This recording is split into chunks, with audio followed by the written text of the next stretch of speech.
음주운전 어린이 교통사고 사망한 사고에 관련된 민식이법이 과연 헌법재판소의 그 합헌인 여부에 대한 내용에 대한 부분이 기사에 실렸죠.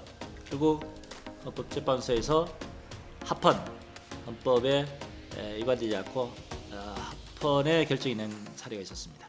사회적으로 상당히 논란이 되는 그런 내용인데요. 민식이법 상당히 어린이 보호를 위한 규정치고 상당히 좀 강화된 법이죠.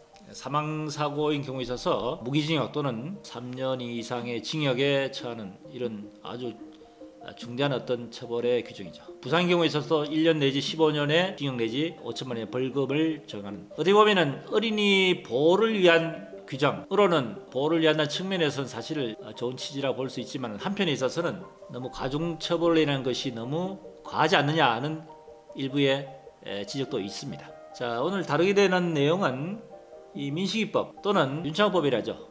음주운전 사고에 대한 처벌에 관련 것이 과거보다도 윤창호법에 의해서 많이 가중이 됐는데, 전동 킥보드인 경우에 있어서 과연 이 적용이 될지에 대해서 간략하게 살펴보는 시간을 갖도록 하겠습니다. 전동 킥보드 아주 요즘 사고 때문에 상당히 지금 매스컴에서도 많이 지적을 하고 있습니다. 굉장히 위험하죠.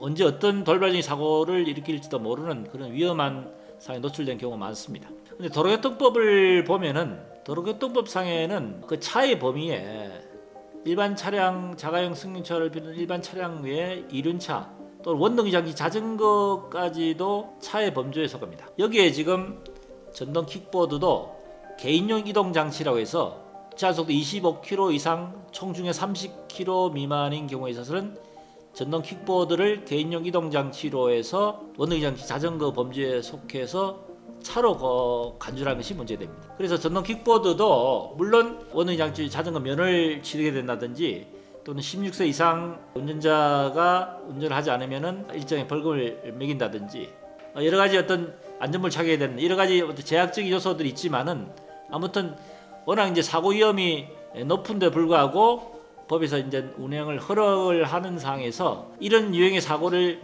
만약 스쿨존 사고에서 이런 사고를 일으켰을 때 민식이법이나 또는 윤창호법에 적용을 시킬 수 있는지, 이것이 이제 문제되는 거죠.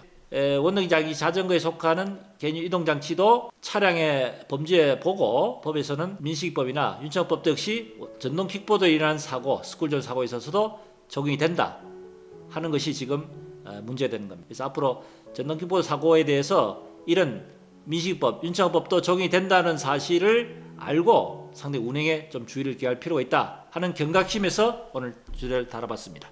참고하시기 바랍니다.